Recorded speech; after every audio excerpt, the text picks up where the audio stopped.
We're talking Philly sports. The Philadelphia Phillies are 2008 World Champions of Baseball. And New York sports. Ball game over. Yankees win. The Yankees win. And the unique history and relationship between the two cities. With Mike Carr. You're so money and you don't even know it. And Adam Turkel. I agree. Nobody's madder about than I am. They're going to say that, and I'm going to look at them and say, "Hi, you're right." This is the Battle for I-95 podcast, starting now. All right, welcome to the Battle for I-95 podcast on this mid-December show, December 11th. This is episode number 27. I am Adam Turk. This is Mike. And as always, we are brought to you by Easy Moving. Moving is hard. Do it the easy way. Servicing Fairfield, Connecticut. Removal in New York. And big sports week, Mike. Huge. Starting with the final signing of Juan Soto. Thank God. Well, I'm going to tell you what didn't happen from Juan Soto. This didn't happen. Ball game over. Yankees win. No, the Yankees did not win, but we'll get into it. I think they did win, but the Yankees didn't win, okay? And Soto ends up going to Steve Cohen and the Mets for $765 million over the course of 15 years with a year 5 opt-out that the Mets can eliminate by giving him a $5 million a year raise, which would total the contract to $801 million. Had to throw that 50 extra years. one in there. I'm going to tell you something, okay? First, I was shocked when I heard the Yankees were still in and this thing was going to 15 years and going over 700. And at the time I heard it was like 7.25, 730. I was like, I don't want him for this much for this long. And I'll explain my reasons for that after. And I believe I stated it on a prior show. But Juan Soto, first of all, congratulations to the Mets. It's the first time, Met fans, in your miserable existence of lives, that you could actually sit at the table in the bar and have a physical conversation with us because you finally did beat us at something we wanted, right? So I'll tip my hat to the Met fan, to Steve Cohen and his deep-ass pockets, blow it out your ass, Uncle Stevie. You want a war, you got a war. You know, this is how you want it to be. This is how it's going to be. Juan Soto's created himself New York challenges too, Mike, and I'll get into that. But I'm going to start with the actual contract and the actual player, Mike. I watched Juan Soto. Including playoffs, I watched approximately, we'll say, 165 to 170 games this year, of which I saw a lot of Juan Soto. Juan Soto at the plate, especially under pressure, is the most difficult at-bat in baseball. He's calculated. He's intimidating. He doesn't swing at bad pitches. He knows how to go the other way. He's locked in. That's the best description I can give. He's locked in, and he gives you a quality at-bat. He's one of the best in baseball doing that. He's also a 285 lifetime hitter and had his best batting average year hitting in front of Aaron Judge last year, one of his best years, not including the strike year. He had 40 home runs last year, the most in his career, in front of Aaron Judge. He tied his career RBI high in front of Aaron Judge. Juan Soto, are you listening? Enjoy the new protection you have in Queens, because you're now the one they're going to pitch around. You are not going to have Aaron Judge behind you, my friend. It is not going to go the same way. Another thing about Juan Soto, Mike, is he is a below-average fielder. I could play you a highlight reel of some of the plays he blew in right field this year, and it's more than a handful. That would make you say, what? You know what it's going to make you say, Mike? You ready for it? It's going to say it. Go for it. What the fuck?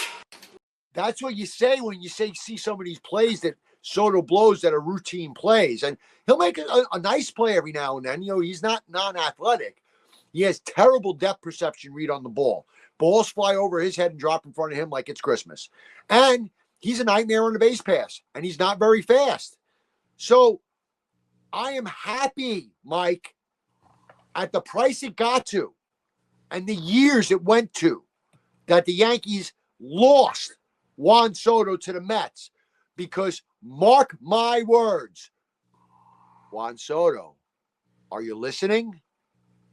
In about 7 years, he's going to be a glorified DH making $53 million a year because he can't feel well. He's going to get slower. And when he gets in his 30s, he's not athletic. The athleticism is not going to keep up with him. Mike, your opinion on Juan Soto, the player, getting 15 years. I will be 71 years old when that contract expires, Mike. Good thing they didn't give you all that money. Look, whoever it was, we knew what it was going to be. We knew he was going to go to the highest bidder. You had a small hope that he would be, Aaron Judge's co-captain, and he would fall in line. Not for that money, and Mike. It diminished. It just diminished. Mike, less about the money, the years. Yeah, the years. It's 26. His contract expires when he's 41. Right. How many years in his contract you think are going to be bad? How many years in his contract are going to be, meaning like he's going to go below average? So like he's going to get old. Oh yeah, exactly. And I was saying the same thing when the Phillies signed Bryce Harper. I was like, whoa, hold on a second. How old is this guy? And I think at the time he was about 28, 29 when they did it. Bryce Harper's a lot more athletic at 26 than Juan Soto is. He was, because he was an outfielder. He could still play the field. Bro, he could run. He could steal bases. Soto already doesn't have that in his game. He's already too slow for that. Yes, I understand. Soto's just a one-trick pony. Great at that trick, though. Yeah. But a one-trick pony. So, with that beat out, that's what the Mets paid for. And you don't have to worry about them because you only have to play them during interleague play. I'm going to have to worry about them. I think it's like 16 times a year. No, it's down now. It's not as many. It went down to, I think, 13 or 14. 13 or 14? Okay. And still. Well, I'm going to tell you what. Just tell you guys to hit fly balls to right field, Mike. Just tell him to do that. He's going to blow a couple of those. It's going to happen. We do that. We do hit the right field.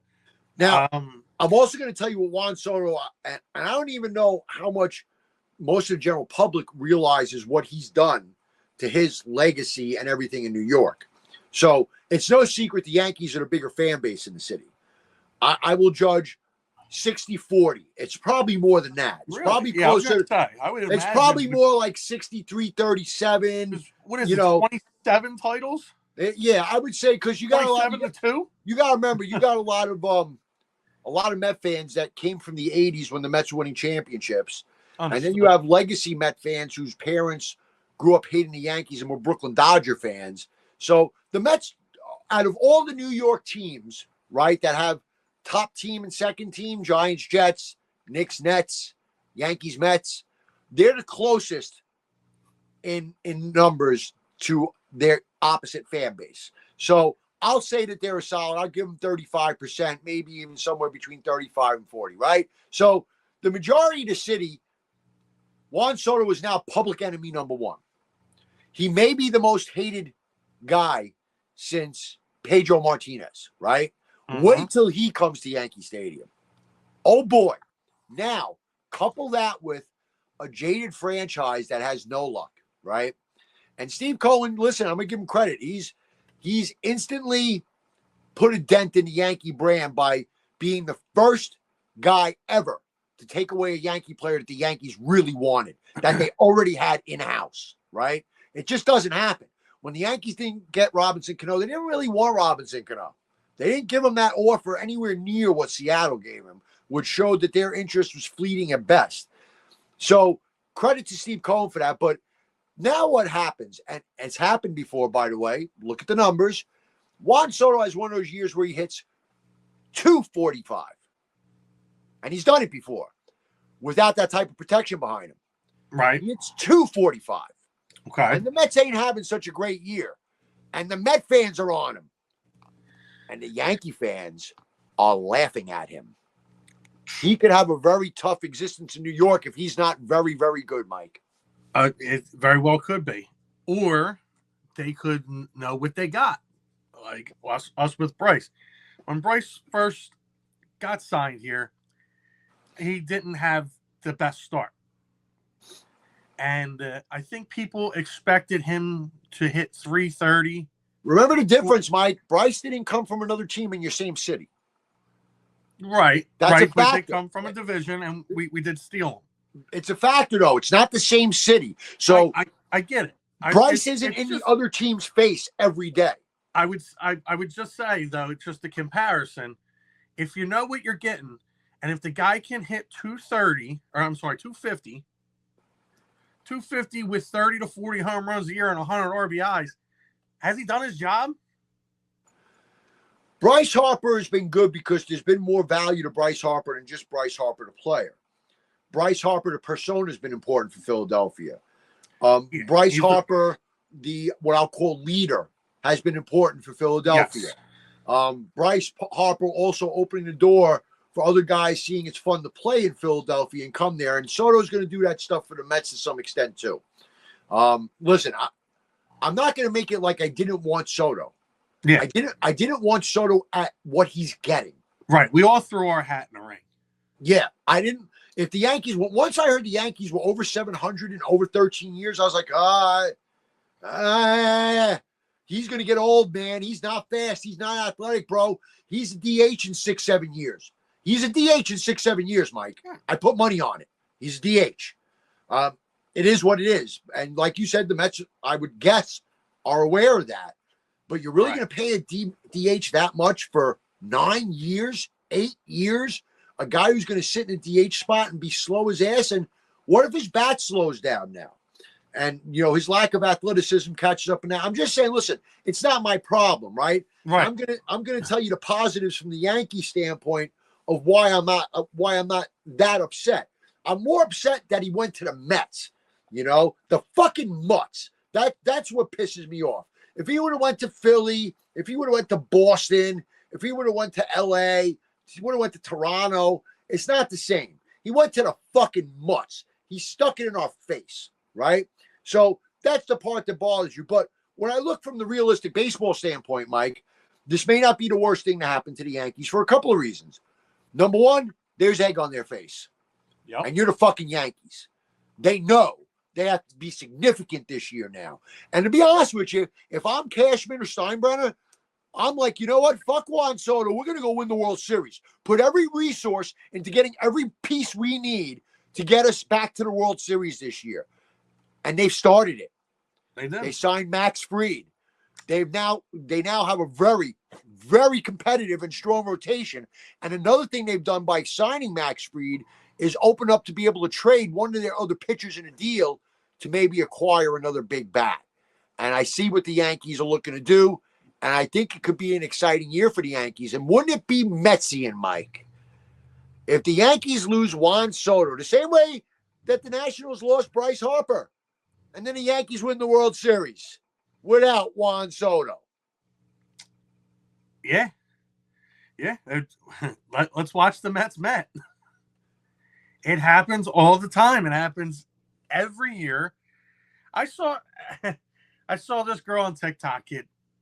She was all over the place. She was jubilant. You thought she saw the second coming of Christ. Oh my God. Daddy went and got the big hitter. And it's like, hun, 15 years. You're married to that guy. Yeah. You're married. Even if he has a little dick, you're married to him. You're married to him. You don't even know yet. He hasn't brought anything to the table yet.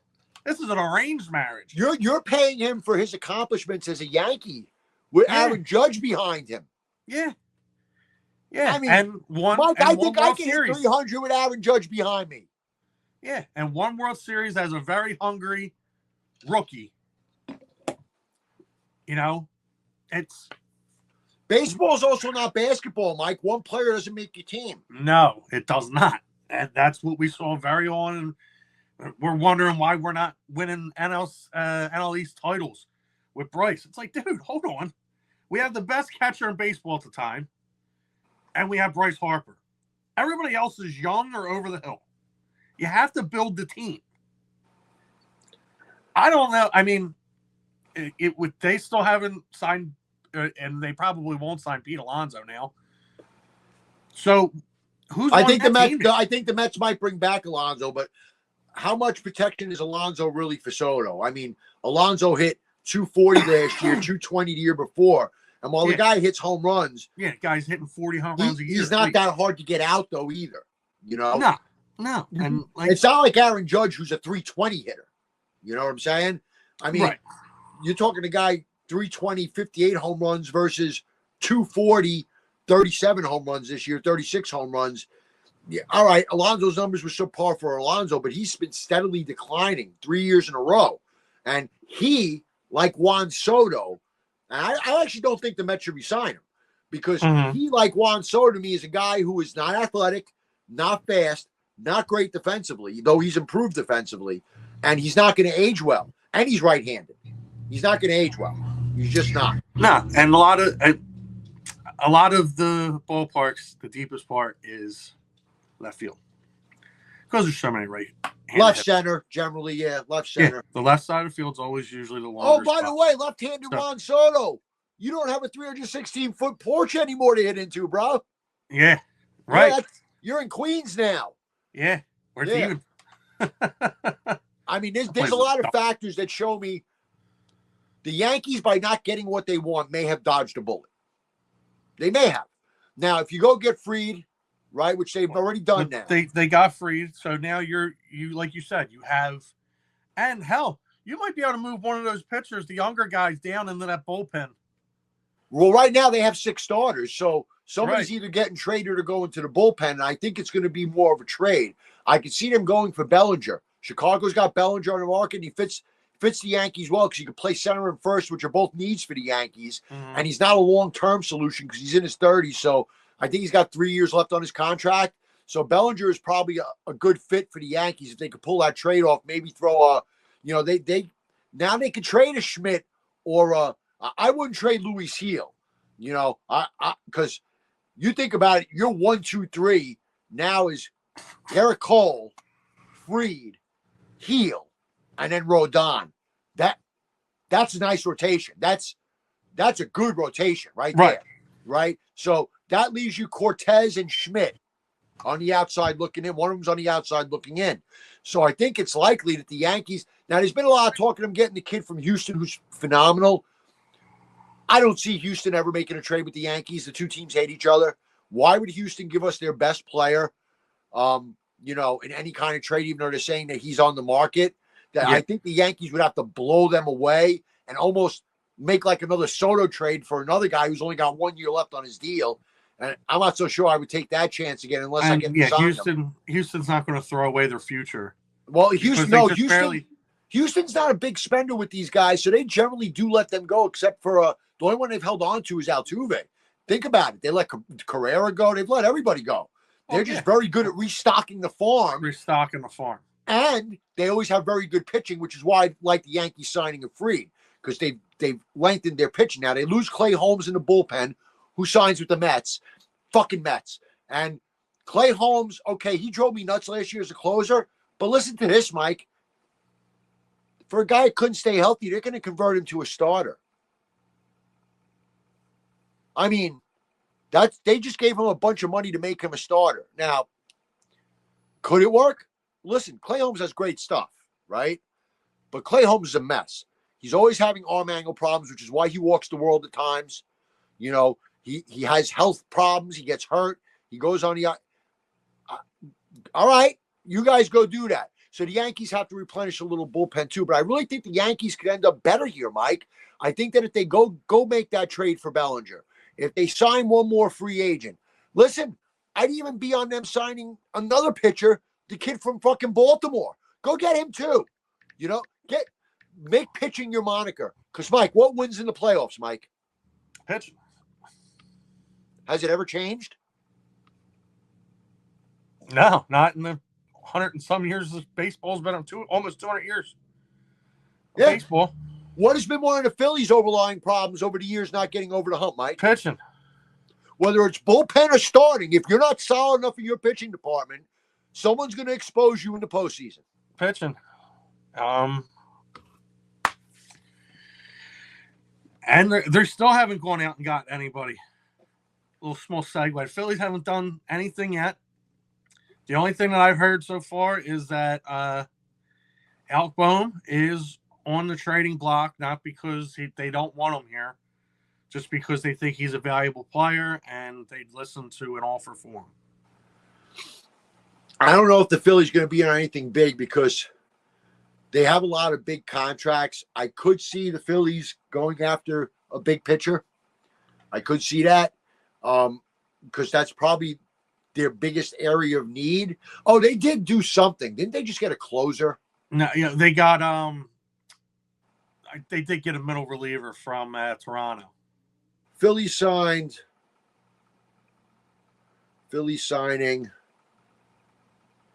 Let's see. No, that's old, man. Why is it showing me that shit? Oh, Jordan Romano. He's actually pretty good. Yeah. I've seen him pitch against the Yankees. He's actually pretty good. You got yourself a pretty decent arm. That's not bad. He's a closer. He's a legit closer, by the way. He's legit. Which we don't have. Right. He's legit. I'll say he's top, at worst, top 5 in baseball. Maybe better. He's top 3. We've also had top closers, and for some reason, the ball doesn't spin right out of their hand at Citizens Bank Park. Romano's good against the Yankees. I'll tell you that. Oh, we got to be good against the Mets. Oh, no. You don't need to hear this, Mike. No. We suck again. Yeah. I think the NL East just, I mean, you got Atlanta. They're still dangerous. Well, they're one pitcher short now. They're one pitcher short.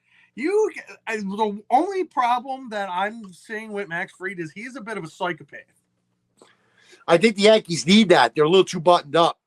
Okay. I think they could use a little psychopath in their life. He's a little bit of a loose cannon. I don't think in a good way.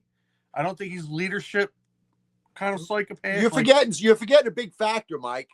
He's coming into Aaron Judge and Garrett Cole's clubhouse. They are in control there. Understood. He will not get out of line. You're talking superstar veterans that are, one is considered the best player in baseball right now. One is at worst one of the top 3 best pitchers in baseball. I don't see him getting out of line. If anything, I see his energy. I like Fried's energy. I see his energy being positive for the Yankees. He's going to come with that fire. He's going to pump the fist and things like that. I think the Yankees need. Listen, Roger Clemens was really good for the Yankees. And but Clemens. Roger Clemens was. Clemens was rumored to be a problem because he's too much of a hothead. Those Yankee teams needed that. It was good for them. So I don't think Fried is going to be a bad thing. He was also on steroids. Oh, so was the whole planet. You know, everybody in baseball, what, 70% of the players maybe? I mean, it's a high number, Mike. Phillies guys. Oh, you're a fucking liar. Not us Phillies guys. No, you're right. They were too busy getting meth from Kensington. Yeah. That was what they were doing. They were getting high on cocaine. Yeah, that's exactly what they were doing. Yeah. Did you ever see Johnny Kruk talk about the training room? Yeah. The vet? Hey, listen, we got an ashtray here. Did you ever see the story? I think it's an ESPN about the Mets of the 80s. I think it's called a Queen Story or something. It's about the Mets of the mid 80s. And I mean, it's in depth down to them snorting coke in the fucking locker room and all 9 yards. Yeah. Keith Hernandez going in between innings to blow lines.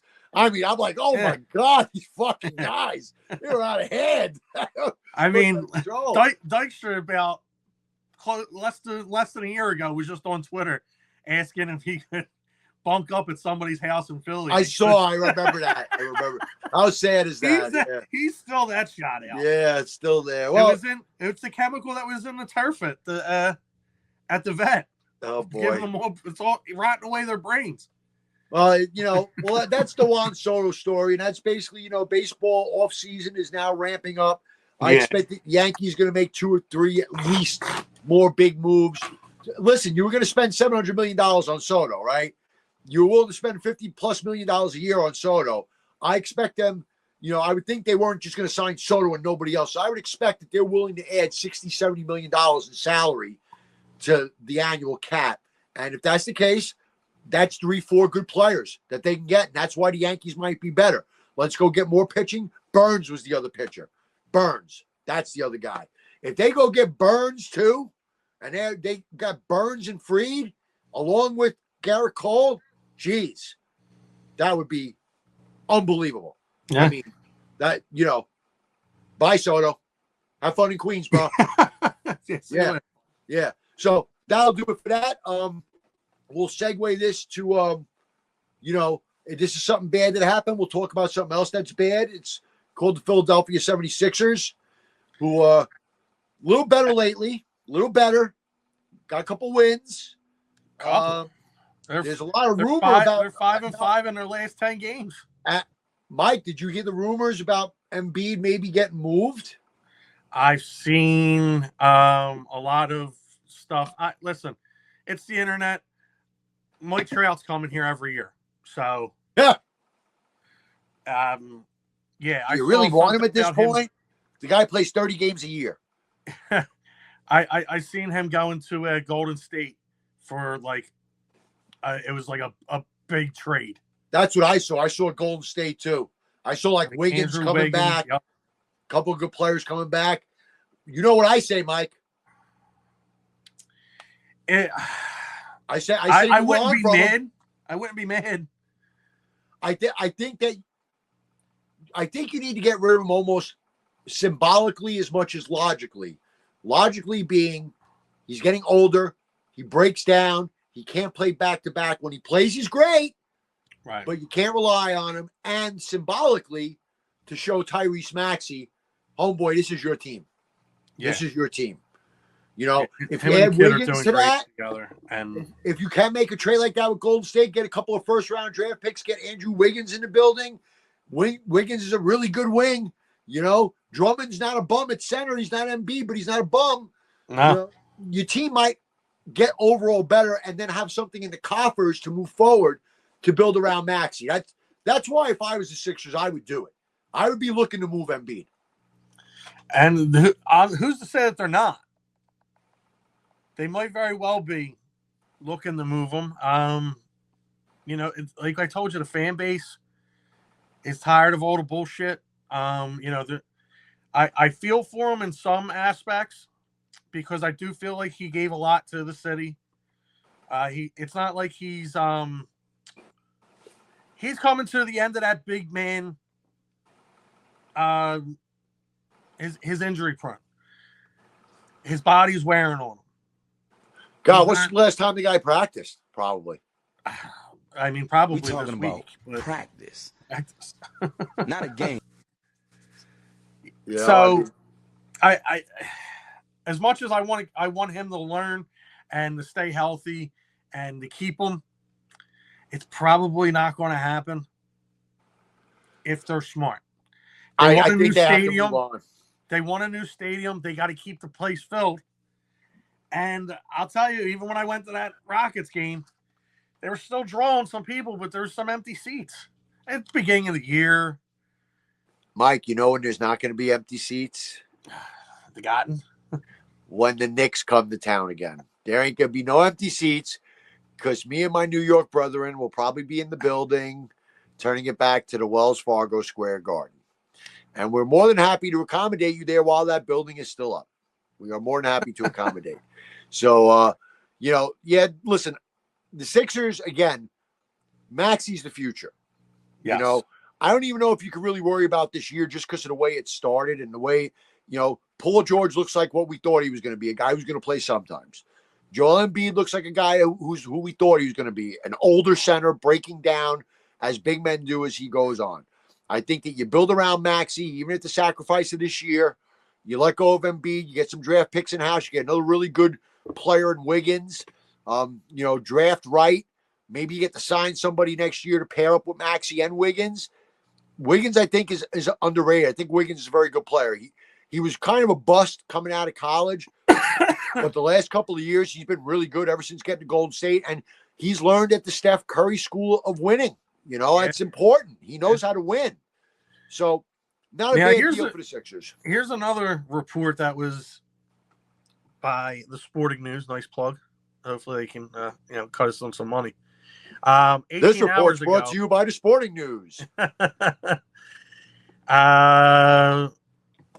ESPN has reported that the Miami Heat are listening for trades for Jimmy Butler. And saw that.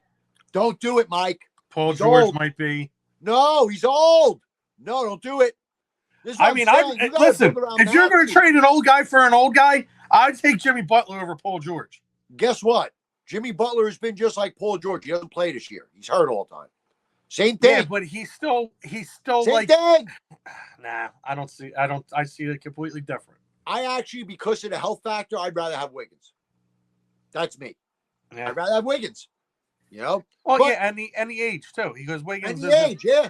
I think he got drafted at 21. Yeah. Yeah, he's young. He's young. You know? So the Sixers trying to figure it out a little bit here, are 5-5 in their last 10.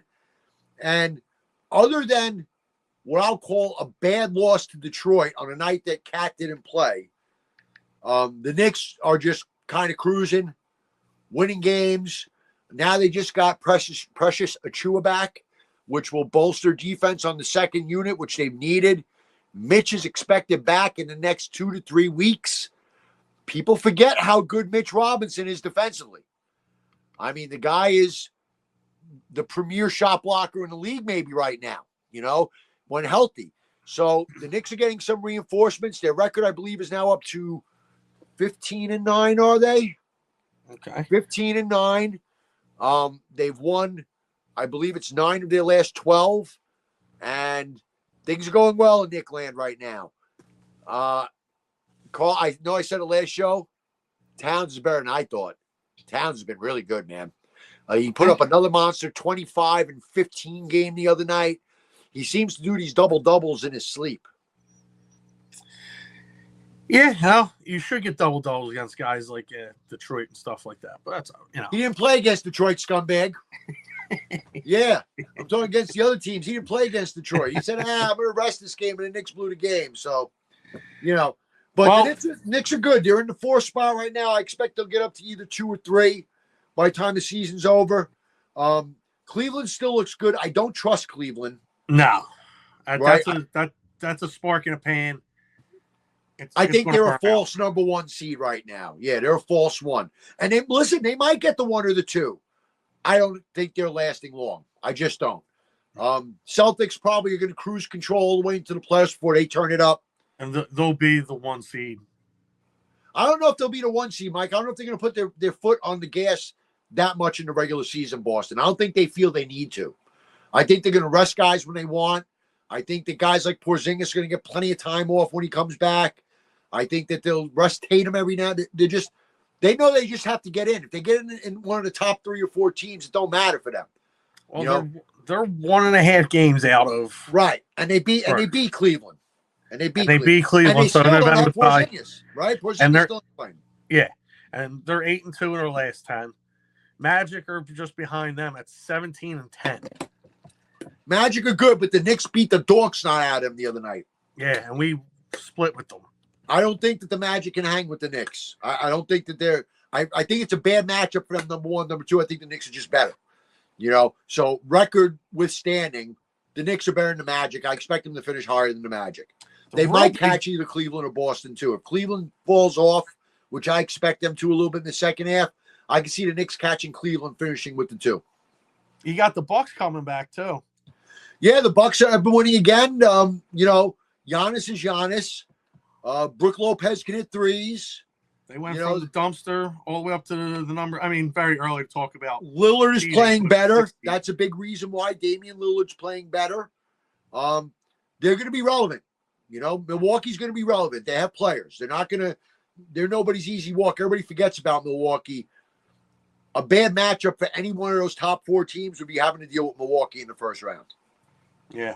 That's tough. That's a big ask for a first round. Kind of like Knicks in Philadelphia last year. For a first round matchup, everyone, I think on both sides, New York and Philadelphia, were like, fucking really? This is a first round matchup? This is supposed to be the easier matchup. What the fuck? Yeah. You know? And you end up getting into a bloodbath type series in the first round of the playoffs. So that's the way it's going with the NBA right now in the West. Golden State keeps winning. Denver's going to hang around. LeBron doing LeBron things. Minnesota having some troubles with Julius Randle and Dante DiVincenzo maybe not being what they hoped. What a surprise. Or maybe they're just getting used to that system too. Maybe. And listen, Randall's going to get his numbers up. They actually put DiVincenzo on the trading block Already. I wish the Knicks could trade back for him, but in the NBA and in the CBA, you're not allowed to trade back for a player in the same season that you traded him away. Yeah, that seems to be going around a lot of the 4 majors. Yeah, well, listen, I think DiVincenzo needed the Knicks as much as the Knicks wanted him. You know, I think that he just fit there perfectly. And having DiVincenzo right now coming off the bench would be phenomenal. But Deuce McBride's been really good. Campaign's been really good. So the Knicks don't miss Dante. Dante misses the Knicks. The Knicks don't miss Dante right now. So, you know, and the NBA flows. The Rangers continue to sputter in the NHL. And the Flyers are hanging in there. Flyers upcoming. Seems like the Rangers are sinking like a stone, you know? Yeah. They're still plus in the goal differential. So, I mean, they're just losing games. Finding ways to lose. Yeah, Unlike I think the Flyers either win or they get their shit kicked in. Well, the Rangers did trade their captain. Jacob Trouba's gone. Shipped him off to Anaheim.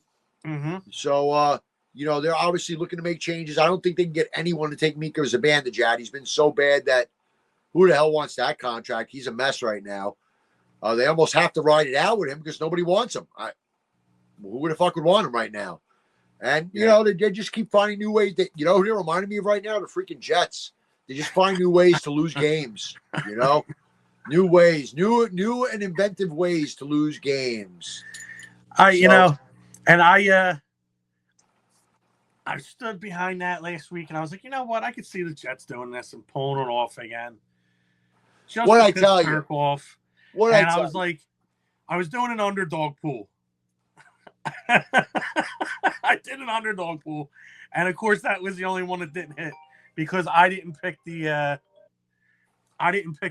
points. I called it, didn't I? I called it. Yeah. So we'll get to them after. So you know, but meanwhile we're going to talk about something we don't get to talk about much, and that's because of the magnitude of it right now. Mm-hmm. And that will be college football, Mike. College football is almost all but done. Yep. We got one more season game left. And for the first time in 130 years, Army has won a conference title. Army has won the conference title, my friend. They have won a conference title. They are sadly ousted from the playoffs because their loss was to Notre Dame, but Notre Dame lost to Northern Illinois at home. I digress. They're the Dallas Cowboys of the fucking NCAA world. Well, yeah, but they're not going to get the notoriety Notre Dame gets. And let's keep it real. Notre Dame plays a much harder schedule. You know. No, they play the same schedule. No, they don't. They don't play the same schedule. Notre Dame plays at least 3 power schools a year, every year. Oh, come on. They play Penn State a lot of years. They're always playing big teams. They didn't play them this year. Army don't play nobody. Cut it out. Army played. Army played Notre Dame. And what was the score? To 14. The 14? Yeah. A lot to a little? Is that what it was? A lot to a little? A lot to a little. It was a one loss. Yeah, but it's a brutal loss. Yeah, it's a brutal loss, but it's a good loss. That's why it's not a consideration because they got their shit pushed in. Yeah, and that's why. It's just Notre Dame being in the playoffs always makes that was their one chance, Army, to get the quality win they needed to give them the argument.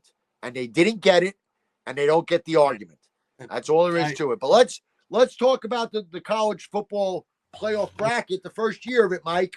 Yep, first year with the expanded 12 teams. That's right. That's right. Oregon went in the Big Ten, which was a lot closer of a game than I thought it was going to be with Penn State because I don't believe in Penn State's coaching. But also a lot of flags left in the pockets. Arizona State took the 4 seed, Georgia with the 2 seed, or with the 3 seed, then Boise State with an amazing quack for the 1 seed. Yeah, I said Oregon. Oregon won the Big Ten their first year in it. Sliding in, Ohio State and Notre Dame. I don't think Ohio State belonged. I don't either. I don't think Clemson belonged either. Yeah. And then SMU being a shocker, winning the ACC. Yeah. Beating Clemson. Yeah. I feel like if you're going to have, what's the point of them playing, both being in the tournament if they already played? 1 won, 1 lost. Get the one out of there. But it also goes to strength scheduling. Either way, quarterfinals coming up. You're going to have Tennessee at Ohio State at the Shoe. Clemson at Texas. Indiana at Notre Dame. And SMU at Penn State. Turk, let's do a little pick 'em pool. Round 1. All right, let's start with game 1. We're going to go with the Ohio State Buckeyes hosting the game, and the Volunteers coming to town. I'm going to go with OSU. And I'm gonna agree with you because I don't see them losing at home. I think that for them, out of all teams in this playoff, home field advantage is probably the most important in this first round. And Ohio State, listen, they'll probably be short-lived next round because if they win, they're going to get the Ducks next round. But I like OSU in this game. I don't have the spread in front of me, so I'm not going to go with the gambling line. We're just going to pick the games here, Mike. No, we're just going to pick the games. All right, so now we got bracket pick. Clemson at the Longhorns. I'm going to take Texas. I think Texas just blew it against a good Georgia team. I don't see Clemson as being very good. I'm taking Texas. Upset special. Ding, ding, ding, ding, ding, ding, ding, ding. I'm going to take Clemson. And I'm going to tell you why. I think they consistently play in the toughest conference in college football. And I think them losing that last game is no shock. And I think they're way underseeded just because they lost that game. So while I'm not so sure they should have gotten in off that loss, I feel if they were getting in, they should have been higher than this. I think they're better than they played. And I can see them getting up for this game. I'm going to take Clemson in this game, Mike. Okay. Yeah. I like that. A little Turkism. Yeah. Little Turkadamus coming up. Little Turkstradamus coming to life here. Now we got your favorite team, Mike. Oh, my favorite guy. This might as well be a fucking bye. I just gave it to them. Wow. So Notre Dame is the host. Notre Dame's the host. I don't see the refs aren't even going to let Indiana beat Notre Dame at home for a playoff. I just think Notre Dame's a lot better than Indiana. I just don't think it's going to be. I also think that too. Indiana had, they just had a really good year, kind of like Army did. Yeah. I just don't think they're good enough. Yeah. So yeah, I see Notre Dame moving on. I'd love Indiana to beat them, though. Yeah, but that's not going to happen. I feel the same. Yeah. All right. Then we got the big, the big surprise, SMU going to Penn State. That's another one. I think Penn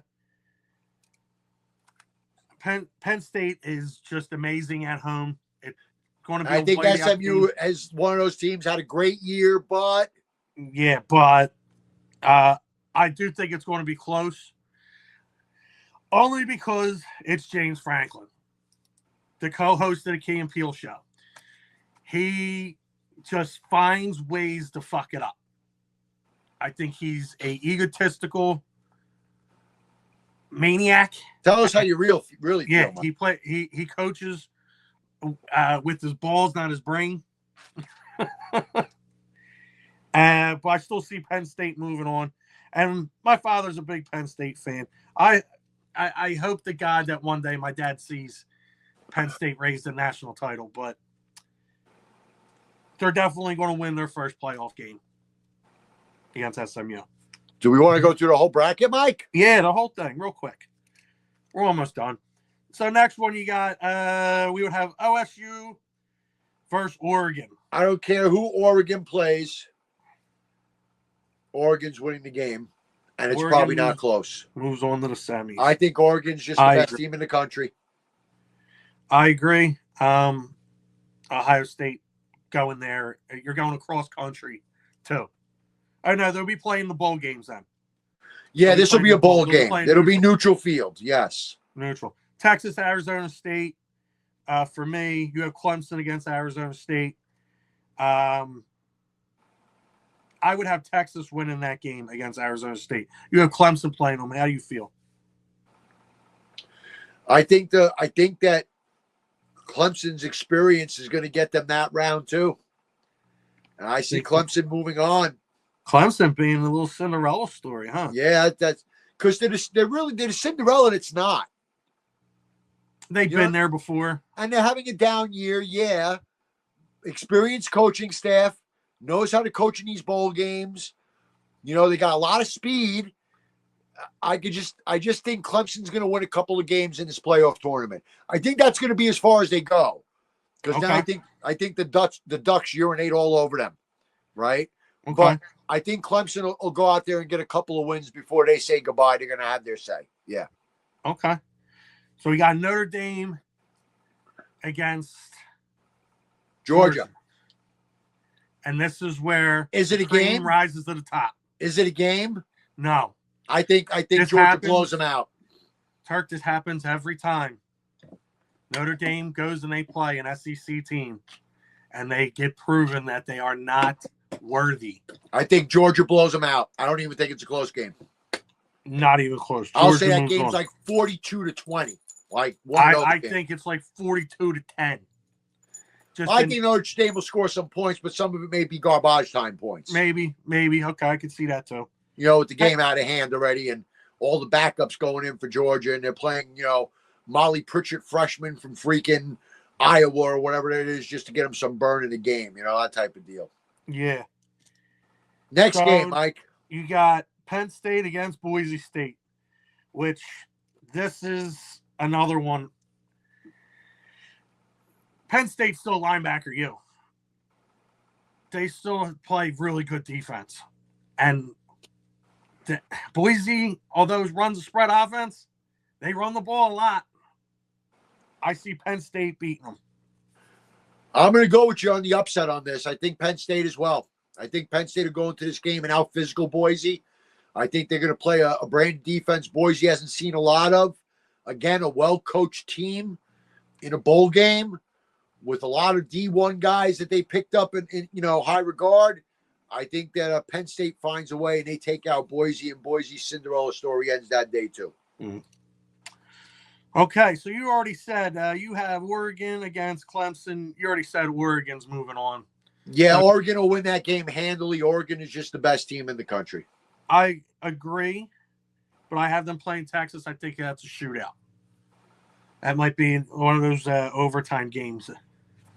You think the game's that close, huh? I think it goes that close. Both high-powered offenses. It's funny how we see the brackets differently. While I'm not picking teams on that side that you are, I see the end of the road being much easier because of Cinderella.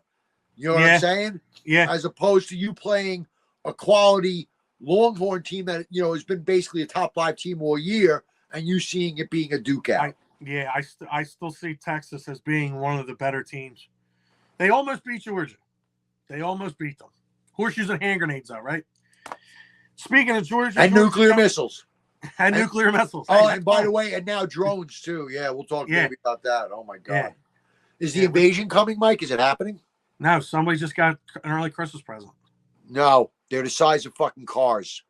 Somebody got an early Christmas present. No, that's You not guys got commercial. rich people over No, there. you don't understand. They're saying these aren't even commercial grade. They don't know what the fuck they are. But we'll talk about that another time. I think we all better hold on to our asses. We could be being mapped by another culture. You know, oh, this is where this military facility is. On the bizarre. So the movie Independence Day, right? Yeah. Yeah. Using our own satellites against us. Just saying. Georgia plays Penn State. Who wins that one, Kirk?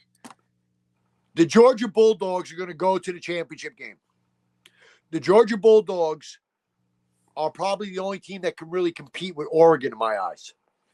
So I fully expect Georgia to flex their ACC muscle. And SEC. I'm sorry, SEC muscle. And, you know, kind of like just hip check Penn State out of the way and say, all right, you did a nice job, son, but it's over now. And to end the first 12-team bracket in college football history, we both have Oregon and Georgia playing for the whole kit and caboodle.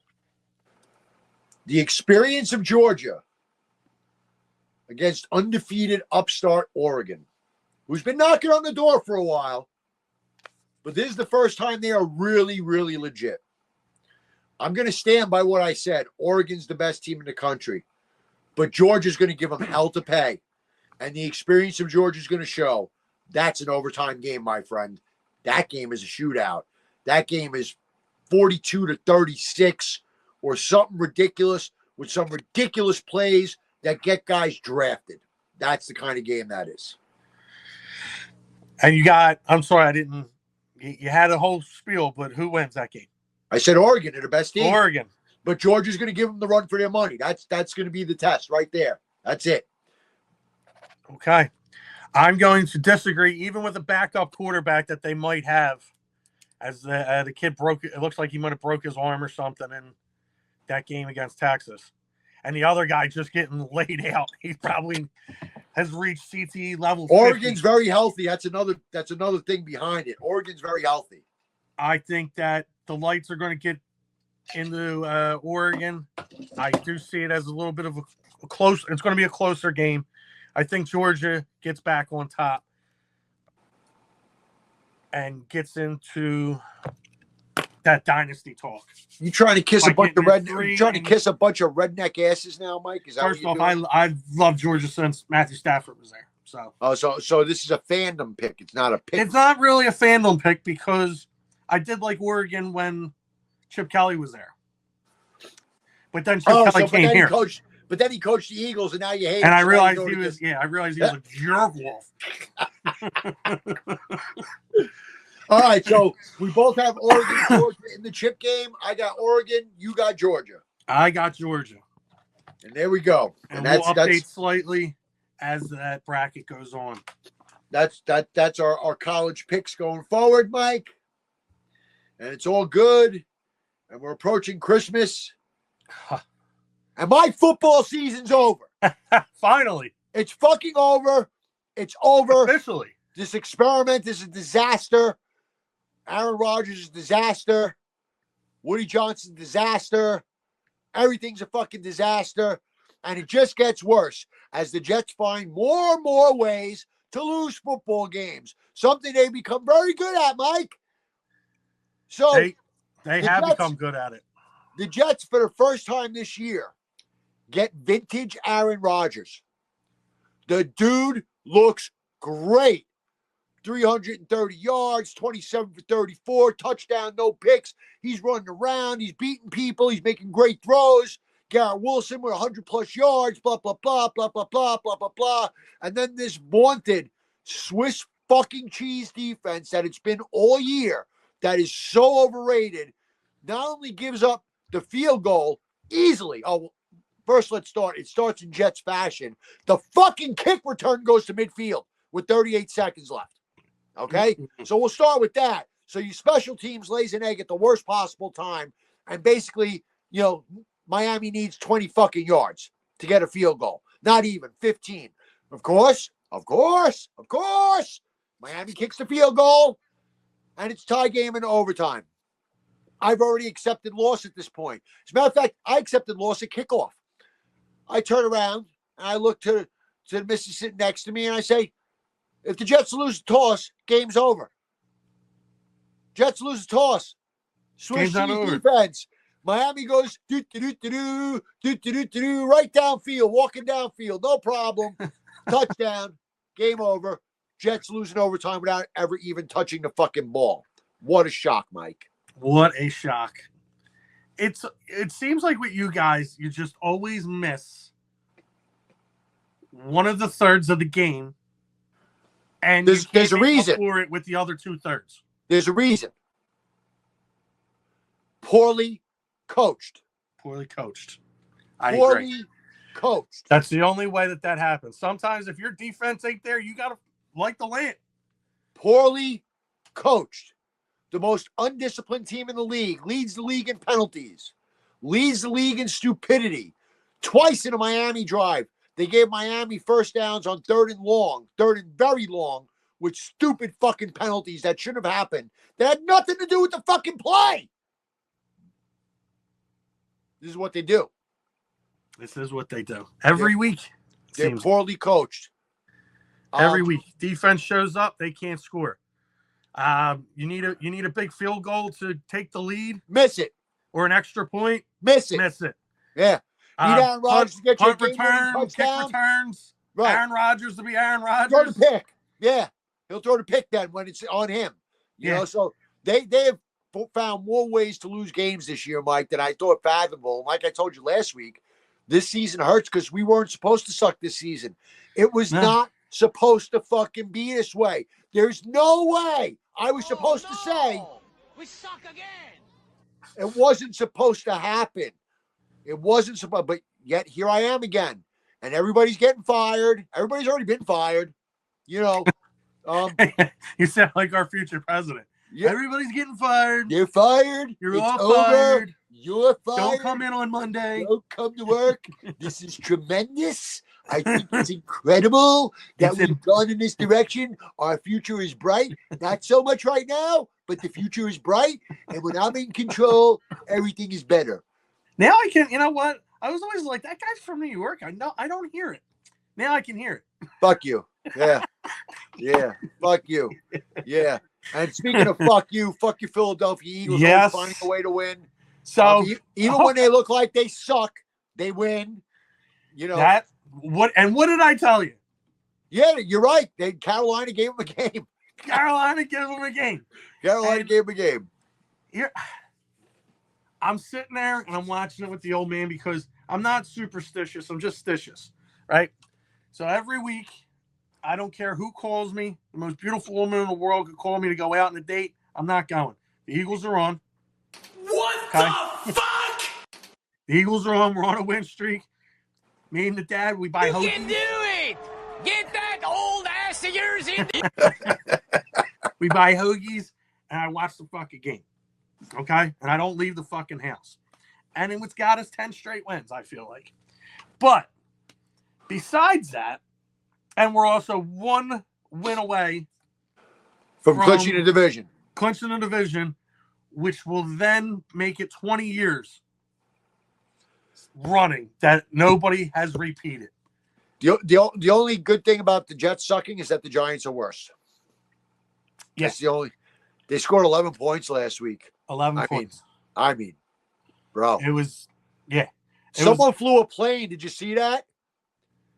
There was a plane with a banner flown over Giant Stadium. Well, I call it Giant Stadium because it really is. Yeah. But over MetLife Stadium during the game that said, Mara, clean this dumpster fire. Somebody paid for that, huh? That's when you know it's bad. That's when you know it's bad. That's when you know it's bad. When you got fans paying thousands and thousands of dollars for someone to fly a banner across your stadium during a football game so everybody can see that you've been called out. That's bad. And also to segue with, bad fans. Again, bad fans, Eagle fans. The Philadelphia faithful are calling for the head of Jalen Hurts. because he threw for 108 fucking yards. Well, did you win? You would thought we lost. Did you win? That's all I ask. And everybody forgets that. Comes down. It's hard to win in the NFL. Turk, you're the only guy who really knows, because we've almost both coached on the same level at one point. Truthfully, I think you're on my level. Get out of here, kid. You're out of my level. Get out. I coached a professional team. You coached a professional team. Yeah. What can I say? Yeah. You were the head coach, but I was an assistant. The point being is, it's just, how do you get upset when you're constantly winning? We can't have anything nice. There's nothing we can do right. You can't do anything right. You put up 50 points, and you didn't. Your run the ball defense enough sucks. Why'd you give up 30 points? Or the defense stinks. We got to make a change there. You win 14. You won 10 Jalen Hurts needs to be traded. And then you got the people that are going, oh, it was Carolina. They're the worst team in the league. But it's funny. What they're forgetting is that you just beat the Ravens and you just beat the Commanders. I mean, and that's Kansas two City walks teams. away every week by the skin of their teeth. Yeah. Kansas City's ripe to be picked off this year, by the way. Absolutely. Yeah. Absolutely. Their time it already happened once. No, I mean picked off in the playoffs. Yeah. Oh, no, yeah. It's going to happen. They can be had by either Pittsburgh or Buffalo this year. I think that I don't think it's going to matter if the game is in Arrowhead either. I don't think that's going to matter. But we'll talk about that when we get closer to the playoffs. So the Eagles are one win away from clinching the division. One more win away, and control. And we want Carson Wentz back, apparently. I mean, do you control your own destiny with the number 1 seed, or do you need a Detroit loss? That I would say that. Let me do this. Is going to be quick. That would have to go down the conference. They don't play, right? There's no head-to-head. Yeah, Google doesn't have conference standings. Next would be division records. Division. It goes division before conference. Division. Okay, then. So you've won every division game except for one. You lost to Washington, right? No, you beat Washington. No, we lost to You didn't lose to Dallas. No, we didn't lose in the division. So as long as you win your games, you're going to be undefeated in your division. Yes. Detroit lost the division game, so you control your own destiny with the number 1 seed. Okay. Yeah. I know that Detroit has. We've talked about it last week. Detroit's got a rough road ahead of them. Where the Eagles, it's starting to. It's looking like it's Eagles-Lions. Like, I mean, if you look at the tea leaves right now, and you write down the NFC Championship game or what you think is going to happen. It could very well be Eagles-Lions. Yeah, I don't know which stadium it's going to be in, but it's going to be Eagles-Lions if you ask me. It could very well be.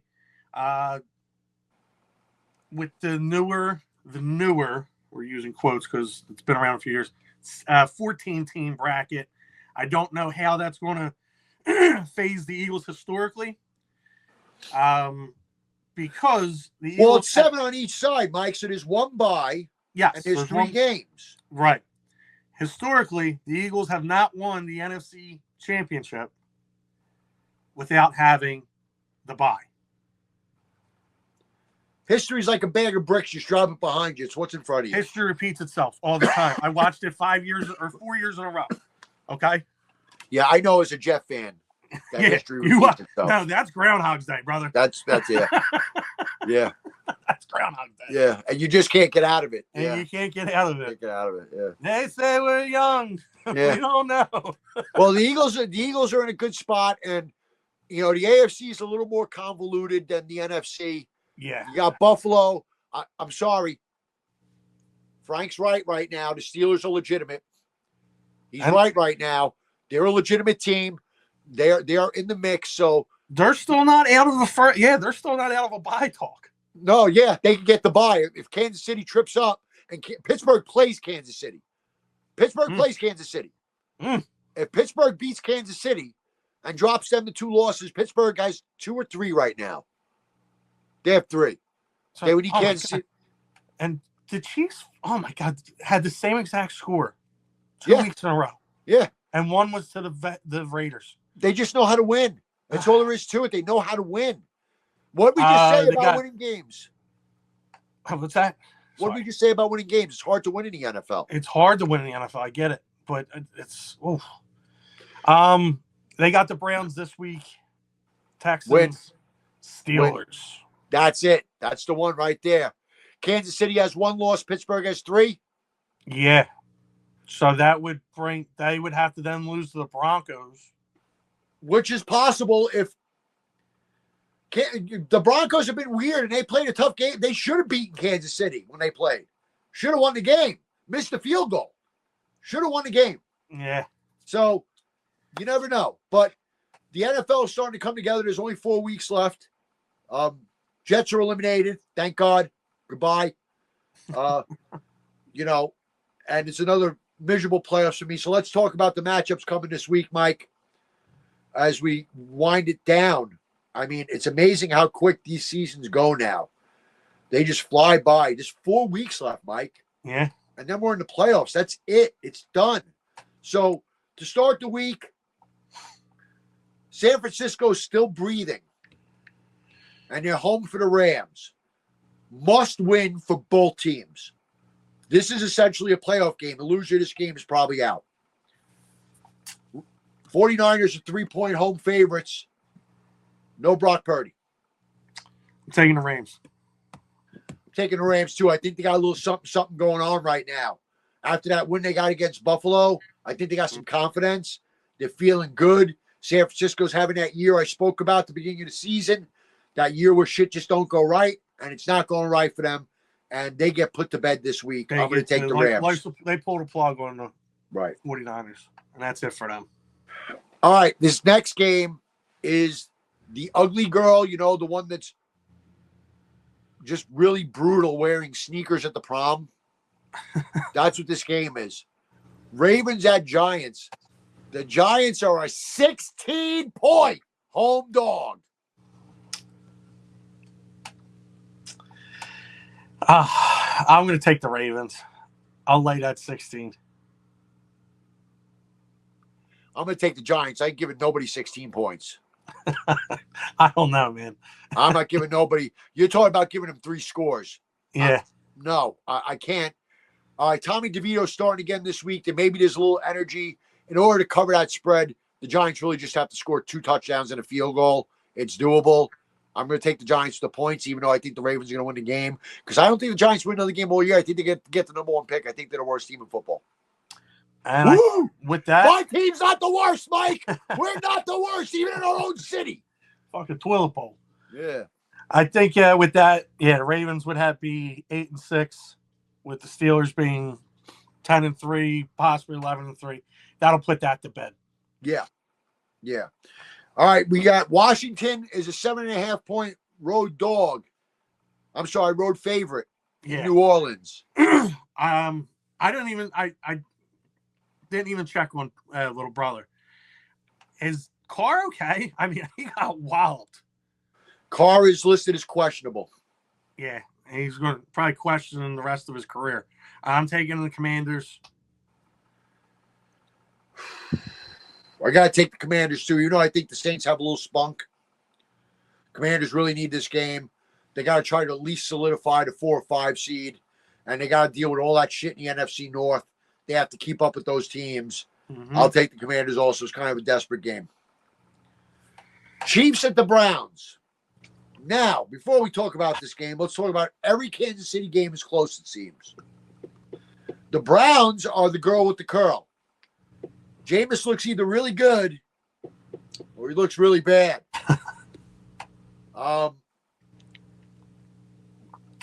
Kansas City trips this week. The Browns win the game. I'll take the Browns and give the 4, and I think they're going to win outright.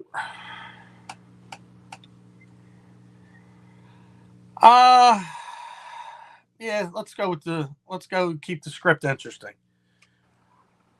I'll take the Browns too. The Browns haven't played terribly, Mike. Also, 4 is pretty much the average amount of points that they've. Home is right. Is the average amount of their spread. Right, of games of their difference in their games. They've won 15 consecutive 1-score games, the Chiefs. Listen to the number. 15 consecutive one-score games. Kansas City's won them all. Unbelievable. All right, next we got, I guess it's kind of important for both teams because all of a sudden, much to my fucking chagrin, Miami is alive after beating the Jets last week. What a surprise. And they're going to be at Houston as 3-point road dogs. Houston needs the game. Houston's not taking this game lightly. While their division hasn't been great, they need to win the division. Miami needs the game. If they lose, they're likely eliminated. I'm going to take the Texans at home. I think them being home is going to be the key to it. Jesus, Lord, forgive me. I'm taking the Dolphins because it's the Jets' life. And I see the Dolphins just making me more and more miserable and finding a way to maybe make the playoffs. Wow. Yeah. Here's a barn burner. Aaron Rodgers. We'll go on the road to visit Doug Peterson and girly-haired Trevor Lawrence in Jacksonville. The game that means absolutely nothing except maybe seating positioning for the draft. Doug Peterson's on the hot seat a bit. There's been a lot of talk about Bill Belichick going over down there. So question number one is, has he lost the team? Question number two is, can the Jets beat anyone? And it would be Jetsian to ruin their draft status and go beat the Jaguars, kind of like they did the year they went and beat the Rams and didn't get Trevor Lawrence. Now, maybe in hindsight, that hasn't been the most horrible thing ever to happen to them. However, the Jets are very good at stubbing their own toe and winning when they're not supposed to.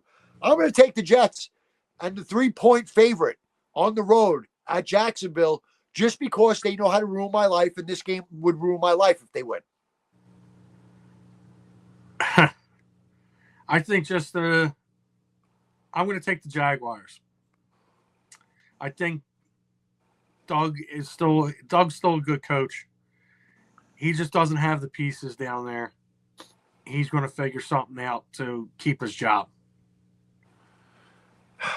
I see. I'm taking the Jets for the wrong reasons because it's the wrong thing for them to do. I don't want them to win this game. I know. I know what you're doing. Move to 3-11. Finish 3-14. Get a top 2, top 3 pick. Draft someone for the future. And if they do that, I actually say hold on to Rodgers for one more year. Let the kids sit behind them and prepare for your future. Yeah, because if anything, you tell fucking Rodgers to go on a ayahuasca for the rest of the season.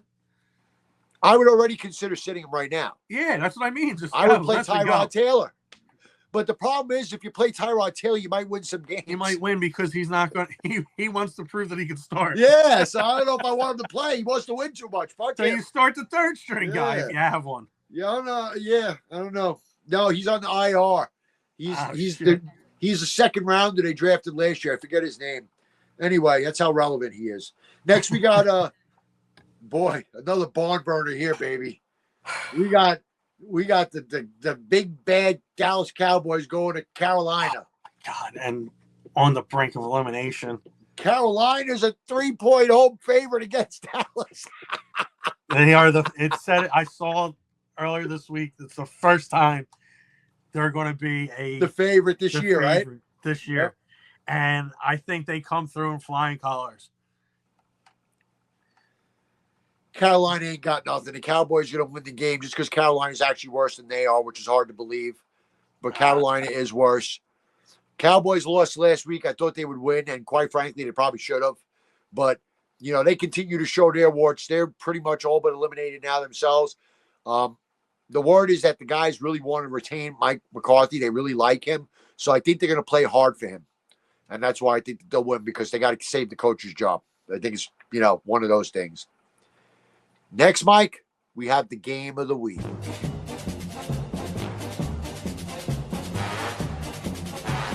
The Pittsburgh Steelers, led by Russell Wilson and head coach Mike Tomlin, will go across state to the smelly city of Stinkadelphia to take on Jalen Hurts, a resurgent Saquon Barkley, the Philadelphia Eagles, in a battle for Pennsylvania superiority And let's not squash the meaning of this game.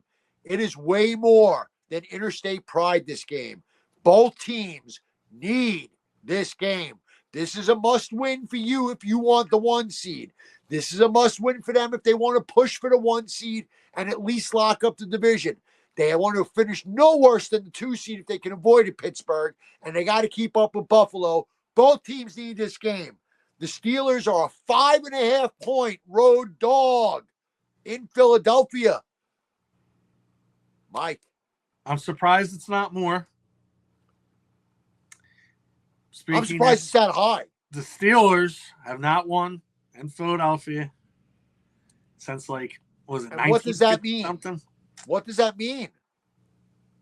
The streak ends. It means nothing. The streak ends because there's too much bullshit going on in the locker room. Steelers will win. And we're going to have to start counting our fingers and toes on how we're going to get the bye week.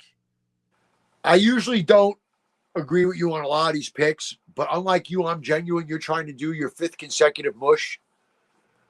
But as I wear this, in name of Frankie, they got a little magic going on. This should not be a 5.5-point game. This should be at most a 3-point spread. It's a value pick. I think it's actually pick of the week because of the value pick. And I am taking the Steelers to not only cover the 5.5, but to win outright just to piss you off. Wouldn't piss me off. I know they're going to lose. Yeah, listen, I think it's going to be a great game, though. I will say that. They're 2 very similarly built teams, both primarily running teams that want to get the ground going, both teams whose front sevens can control games all year long. I the think 2 we're going to teams have a lot of similarities. 20-17 battle. You know what the difference is? Saquon Barkley. No, it's Mike Tomlin. He's supremely better than your coach, and that's why I think Pittsburgh will win the game. Well, he's a better coach. We have Saquon. Yeah, no, but your coach. We have a Saquon. He's going to do something stupid on 4th and 4. Oh, I can't wait. You know it's going to happen. I can't wait. And then we got to get rid of this Hurts. Then you're going to want to fire the coach and trade Jalen Hurts for Carson Wentz. For Carson Wentz and 2 first-round picks. Wait, what? So, yeah, I think that's game of the week, though. I think it's going to be a really good game. It's going to be fun to watch. I intend to watch that. It's a 4:25 Sunday game. That's going to be a good one. Which should be flexed the night game, but it should have been. It should have been flexed. I agree with that. I'm okay with a 4:00 game. I like the 4 o'clock. I like 1 o'clock games way better. There's something about. I like the 4 o'clock games leading to the evening. You get to build up a football all day, and you're one of the big you fans. just get the cameras. That's the cool part. All right, next we got an important playoff implication game. A team that I didn't expect to hang around. That when the Jets lost to, I thought was disgraceful. Against another team that I thought when the Jets lost to was disgraceful. So 2 teams that I thought the Jets should have beaten that the Jets were disgraceful against are playing each other. And that would be the Colts at the Broncos. The Broncos are a 4-point home favorite. And Bo Nix looks more and more like the real deal every week. Yeah. Looks more and more like they got this one right, Mike. Yeah, and I believe in that. And I believe that the Broncos will take. It sucks they're in the same division with the Chiefs, but they're gonna beat the Colts. I tend to agree. I think that they're better coached. Peyton's better. I think Bo Nix is a better young quarterback than Richardson. I think and to top it off, they're home.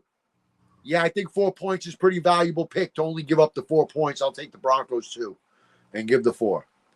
Next is a game where you are suddenly rooting for Buffalo. The Buffalo Bills looking to get the top seed in the AFC. Go and play in the dome where there is no snow. Detroit, Michigan. Hold on to your wallets. Lock up your wives. You got to go to Detroit. Buffalo Bills are going to the Lions. The Lions are a 2.5-point home favorite. A little low, maybe, Mike.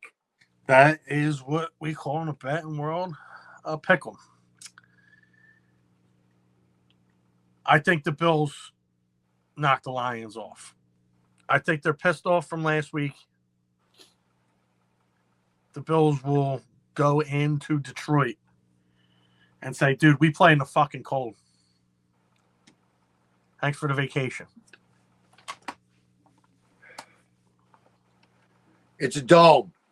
Detroit is alive for the first time in 70 years. There's no fucking way they're losing this game. This is a statement game for the Detroit Lions. They're showing everyone they are going to be the 1 seed. They're going to show everyone that the NFC is theirs and the road to the NFC Championship is going through Detroit. A possible number 1 seed's coming out of that game. I'm taking Detroit. I believe. All right, first of all, I believe in their coach probably as much as any coach in the league, Dan Campbell. His guys love him. He goes on 4th down more times than I used to hit on hot girls when I was young. This man does nothing but go on 4th down, and he's successful at it. 4 out of 5 last time. All right, listen, Detroit is not a perfect team. Jared Goff is not a perfect quarterback, but he's perfect for them. They run the ball. They play defense. Josh Allen is not going to go crazy against them. They're going to minimize his effectiveness. I really think that this could be Detroit's year to go get it all, Mike. They got all the components. I don't see a flawed part of the game. Specials are good. Defense is good. Offense is good. Coaching is good. They're a very complete team. Disagree. No, I'm kidding. I totally agree with you, but I think the Bills still pull it off. I have a root for the Bills. Fuck the Bills, bro. I know. You're just showing your fandom. I mean, whatever. I go against my team every week. I ain't showing my fandom. I'm a Steeler fan. See? I need that sound bit. You'll never get it. I'm the producer. Enjoy your one time. All right. Next, we have, again, playoff implication. Important game for both teams. Tampa Bay Bucks, 2.5-point road dog in L.A. at the Chargers. The revitalized Chargers. Now, they lost to Kansas City, but who doesn't? Yeah. It was a close game. Chargers are getting better. The Harbaugh effect definitely shows. No doubt about it. Todd Bowles, Baker Mayfield. I'm going to take the Chargers. No statement, just I'm going to take the Chargers? I think you said it all. It just with Harbaugh himself, Harbaugh himself, he does have Herbert. Don't forget that. It's not like it's himself. Yeah, but Harbaugh himself, I think, is a better coach than Bowles. Bowles won a Super Bowl because of Tom Brady. Bowles wasn't the head coach. Yeah, he was. No, he wasn't. He was the defensive coordinator. Arians was. He came the next year. Very sorry. Yes. So he was the coordinator, though, right? He was the DC. He was the DC. He has the Super Bowl because of Tom Brady, not as a head coach. There's a lot of people that can say that they won a Super Bowl because of Tom Brady. I know. Yeah, right. But I think the Chargers are a better team. The Buccaneers are just so fucking hot and cold. Yeah, they did a girl with the twirl also. They're either really good or really bad. Yeah, they're either beating up on us or getting smacked around by one of the teams in our division. And they're traveling across country to L.A. I'm going to agree with you on this. I'm going to take the Chargers. I think the trip is too much. I think the coaching is better for the Chargers. I think at worst, Herbert is as good as Mayfield, if not better. While Mayfield's having a nice year, I think the Chargers are better defensively than the Buccaneers. So, yeah, I'll take the Chargers also on that one. Next game, must win for one team. And, oh, my God, why do we have to watch them for the other team? Though I will say the Patriots look lately like they got their quarterback. Drake May is showing signs of being a quarterback in the NFL. And the Patriots are 6-point underdogs in Arizona against another up-and-down team, Kyler Murray and the Cards, who I thought were going to win last week against Seattle. And Seattle pushed it in. Called that one. So I'm going to go, you said 6-point Dog. 6 points. I'll take that 6 points. You're going to take the Patriots? I'll take that 6 points. I can't do it. The Patriots stink. I can't do it. I'll give the Might 6. stink, but they'll keep it within 6. No, they won't. They can't score. Not enough points to keep up with Murray. I don't think they're going to. I don't even think this game's going to be close, to be honest with you. I'm going to take the Cardinals. Next, it's a Sunday night game. It's a good one. Again, needed game for both teams. Playoff positioning very at stake. The NFC West leading. I can't believe I'm saying this. Do you understand what's going on in my life? Geno Smith is in first place with Seattle. Sam Darnold is going to have 40 fucking touchdowns this year, right? This is what's going on in my life as a Jet fan. All my quarterbacks are winning on other teams. Unbelievable. You can't make it up. So the Seahawks are going to host the Green Bay Packers, who look really good themselves. Packers trying to keep pace, get a good wild card slot. Seattle trying to put a lockdown on that division and run away with it if they can the last couple of weeks. Seattle's a 2.5-point favorite at the 12th man. I'm sorry. Yeah, they're 2.5-point dog. Man. They're a dog at home. They're a division leader. How much? 2.5. 2.5-point dog.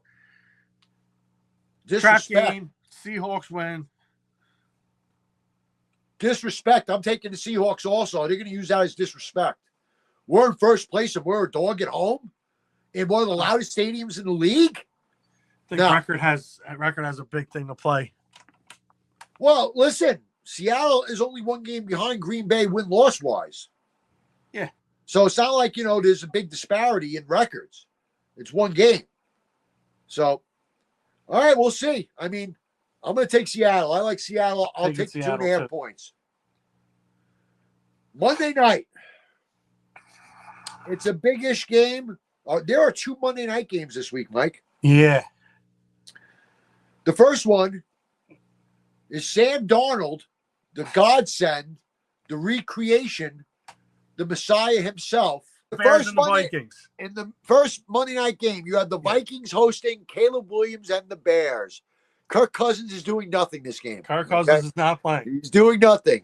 He'll be waiting another half hour to start his game. Correct. He might be warming up still. Maybe coin toss. And Sam Darnold is going to not have a great game against Chicago as a decent defense.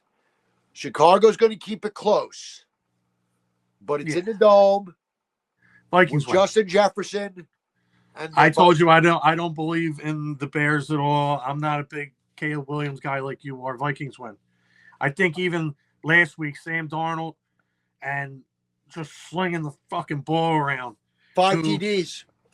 I'll tell you, I picked him up. He's going to have 40 touchdowns this year, Mike. I picked him up in fantasy like mid-season. He's going to be a free agent. I got a free agent question for you. Do the Jets give Sam Darnold $50 million a year? Probably. And bring him home. But he doesn't go because he saw ghosts there. Supposedly he wants to stay in Minnesota. That's his desire. But the question is... I think he stays with the... They're going to sign him. They drafted a quarterback number 2 overall this year. Yeah, I understand. And Aaron Rodgers sat behind Brett Favre. Yeah, but Donald's young. Favre was at the end of his career. Donald's 26 years old. Whoever Sam Darnold signs, as long as he's not terrible, he's going to be there for at least 7-8 years. That's what he's doing. So somebody's giving him big money. Sam Darnold is going to get $250 million. It's going to happen. Well, anyway, taking the Vikings. Yeah, me too. I'll give the 6.5 and take the Vikings, even though I think the Bears are better than you do. Yeah. The Vikings have shown that, yeah, they're legit. You have to give them their props at this point. They're legit. It is what it is. Now the Falcons. Now on to the Falcons and the dumpster Las Vegas Raiders. The Falcons are going to go to Las Vegas. They're going to get drunk, bang hookers, and lose to the Raiders. No, they're going to get drunk, bang hookers, and then fucking annihilate the Raiders. All right, so I'm taking the Raiders in the 4. You're taking the Falcons, giving the 4. Yeah. They're going to raid Vegas. They're going to rape and pillage. Yeah, but the Raiders. Continue. What about them? The Raiders? That's all. They fucking stink. They do stink, but so do the Falcons. Cousins has been terrible lately, so I don't trust them right now. All Vegas has is the Golden Knights. Hey, listen, it's more than I got in New got York right now. I'm leaning on the Knicks, and I haven't got nothing from them yet. You're not even halfway through the season yet. Yeah, like I'm already out of football. Hockey's dwindling by the second. All my energy is going into Carl Anthony Towns and Jalen Brunson and Mikal Bridges and the Knicks. So it's my only hope as a New York fan right now. Just saying. It's December. It's another 2.5 more months till pitchers and catchers report. I'm sure by our next show, the Yankees will have done some more signing of people too. Oh, I bet they signed the whole kit and all of them. Oh, listen, if I'm Cashman, if I'm Steinbrenner, I just lost Soto to the Mets. I'm pissed. Let's go sign some people. Let's go win the American League and dare the Mets to meet us in the middle. I think it's time to open up the checkbook. Let's go get somebody. Well, listen, they were willing to open up the checkbook. They offered $760 for 16 years. And the difference is that the Mets contract was $5 million more for 1 year less. And supposedly he didn't like that they wouldn't give him a suite. Now, if that's really a big reason why he didn't sign with the Yankees. A suite? Yeah, for his family, for all the home games. Yeah. The Yankees didn't even give that to Jeter and Judge. And they said to him, we didn't even give that to Jeter and Judge. You're going to have to pay for your suite if you want it, just like they did. And Steve Cohen gave him a suite. So and at $600 million, he couldn't go. $760 million, but he had to have a free suite too. Yeah. Yeah. Here's my fucking $500,000 for the suite and all the food and concessions that anybody can want. Unbelievable. But who knows what the actual full-blown reasons were. The bottom line is Soto's gone. The Yankees move on. NFL is in week 15. We're chugging along towards the end of the season, 14, whatever it is, 14. And, Mike, next time we talk, the Jets will probably be one game worse. Oh, might be, or one game better. I hope not. I hope not. Likely the Steelers will still be in first place after beating the Eagles anyway. The Eagles will still be in first place because Washington's a couple of games back, so I don't think you're in any danger of losing your division. No, but I still see Washington winning this week, so they're going to close the gap. Do you play Washington again, or you done with them? We play them again. Ooh. We play, I think, everybody but the Giants. Now I'm hoping you lose and they win. I want to see that matchup mean something. I hate Google. You put Philadelphia and it comes up Philadelphia Eagles, and then you hit enter transactions. Well, yeah. I don't want that. I just want the fucking Eagles schedule. All right, Mike. I guess we're gonna get ready to wrap it up then, as we move forward with the Battlefield I-95 podcast, which was brought to you by Easy Moving. Moving is hard. Do it the easy way. Servicing Fairfield Removal in New York. For me, Turk. For Frankie. And Mike. I bid you fair adieu. Until next time. Juan Soto, go fuck yourself.